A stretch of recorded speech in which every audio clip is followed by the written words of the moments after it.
Dari sodetan Sungai Brangkal yang dibuat Belanda pada tahun 1912 tadi,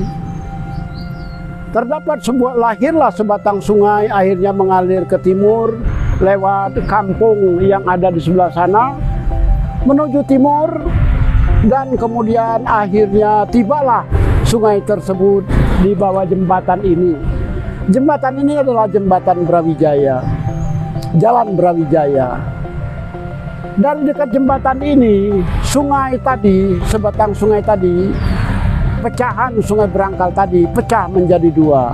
Yang satu menuju timur lewat Kampung Sinoman sampai ke samping Reksobaluyo, menyeberang Jalan Majapahit, dan kemudian mengalirkan airnya ke arah utara menyusuri Jalan Majapahit sisi sebelah timur, sampai kemudian masuk ke Jalan Bayangkara lewat depan stasiun pertokoan, dan kemudian meneruskan ke timur terus menyeberang Jalan Pahlawan.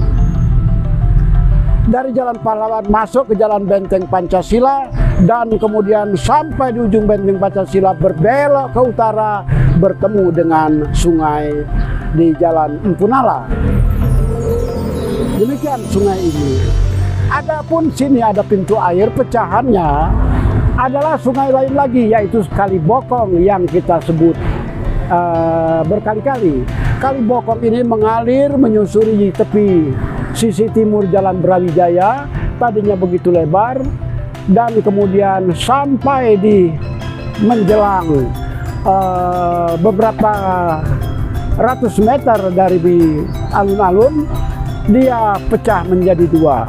Yang satu meneruskan perjalanan ke arah utara lewat Kauman hingga depan Masjid Agung, depan Korem, dan akhirnya meneruskan perjalanan ke arah timur hingga menjadi sungai yang terletak antara antara Perumnas Wates dan Perumnas Magersari Indah. Menjelang alun-alun tadi, sungai tadi pecah menjadi dua. Yang satu lagi meneruskan perjalanan ke arah timur. Yang ke arah timur menelusuri Jalan Yosudarso hingga kemudian lewat di depan Klenteng, Jalan Residen Pamuji, dan meneruskan perjalanan ke arah Jalan Empunala. Dari Empunala lewat menyeberang bypass ke Sekar Putih, dan meneruskan perjalanan lagi hingga tiba di muaranya di sana, yaitu di Sungai Porong. Riwayat sungai ini sungguh mengenaskan. Begitu jauh jarak yang airnya tempuh melewati sungai-sungai semacam ini. Puluhan tahun yang lampau, baik Sungai Sinoman maupun Kali Bokong adalah sungai yang lebar dengan airnya yang jernih, tempat orang memiliki hajat berhari-hari. Orang-orang mencuci, orang-orang mandi, orang-orang memanfaatkan airnya untuk keperluan lain. Bahkan hingga dikonsumsi sekalipun. Tiada lagi pemandangan ibu-ibu mencuci di sungai, anak-anak mandi dengan riang gembira di sungai. Yang ada hanyalah air keruh, yang dalamnya hanya beberapa senti saja. Air kotor tidak terurus, tumbuh rumput liar di sana-sini tanpa mendapat peduli dari siapapun. Untunglah ada beberapa masyarakat kita nan bijak yang masih mau memperhatikan keberadaan sungai ini. Banyak di antara mereka memanfaatkan sungai ini untuk memelihara ikan semacam ini. Suatu pemanfaatan yang luar biasa, akan tetapi selebihnya masih tetap dibiarkan merana.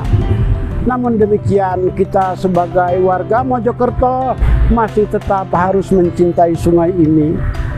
Sungai abadi, sungai yang menyelamatkan dan pernah menyelamatkan masyarakat Mojokerto, baik untuk pengairan pertanian hingga menyelamatkannya dari banjir bertahun-tahun yang lampau. Kota Mojokerto sesungguhnya kota yang indah, dibelah oleh beberapa batang sungai. Terlalu sayang apabila keberadaan sungai-sungai ini diabaikan demikian saja, begitu saja. Sudahlah, kita pemandangan ibu-ibu dan anak-anak yang mandi riang gembira di sungai telah lama berlalu. Namun demikian kenangan atasnya masih tetap terpatri dalam dada kita masing-masing warga Mojokerto. Sobat budaya, sebagaimana kita katakan tadi, Kali Bokong menuju ke utara setelah pecah dengan Kali Sinoman di selatan sana. Dalam perjalanannya ke utara, Kali Bokong akhirnya sampai ke desa Mentian. Sampai ke desa Mentian, dan di tempat ini di Jalan Yosudarso, Kali Bokong pun pecah menjadi dua. Lewat pintu air yang ada di belakang saya sana, lewat pintu air kecil semacam inilah, kemudian dialirkan air menyusuri Jalan Yosudarso, menuju Joko Sambang, Jalan Jaksa Agung Suprapto, menuju Jalan Residen Pamuji, dan akhirnya sampai menyeberang Jalan Gajah Mada, tiba di Jalan Empunala, menjadi sungai yang cukup besar. Selebihnya akhirnya mengalir ke utara, terus menuju Kauman, kemudian sampai alun-alun di depan Masjid Besar sebagaimana kita ceritakan sebelumnya. Siapa sangka sungai seperti ini, pintu gerbang yang kecil seperti itu mampu mengairi ratusan hektar sawah di sekitar Mojokerto, mampu menjawab hajat hidup orang banyak di Mojokerto sejak puluhan tahun yang berselang hingga beberapa tahun yang lalu. Kini airnya telah kering, surut, kotor, tak lebih dari sebuah parit. Teramat disayangkan memang. Sebagaimana saya katakan tadi, telah berlalu pemandangan ibu-ibu mandi di sungai, mencuci di sungai, dan anak-anak dengan riang gembira mandi di sungai. Tuntutan zaman, kilasan roda zaman melanda apa saja, tak terkecuali sungai sekalipun. Sungai pun menyurut, airnya tidak lagi berwarna bening seperti dulu. Sungai telah berubah, namun demikian sungai tetaplah sungai.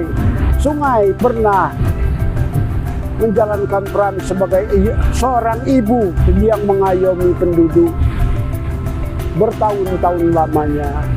Kini apalah daya, kita tidak mampu mengembalikan kejayaan sungai seperti dahulu kala. Tinggal kini kita mengetuk hati siapapun untuk mari bersama-sama melestarikan sungai.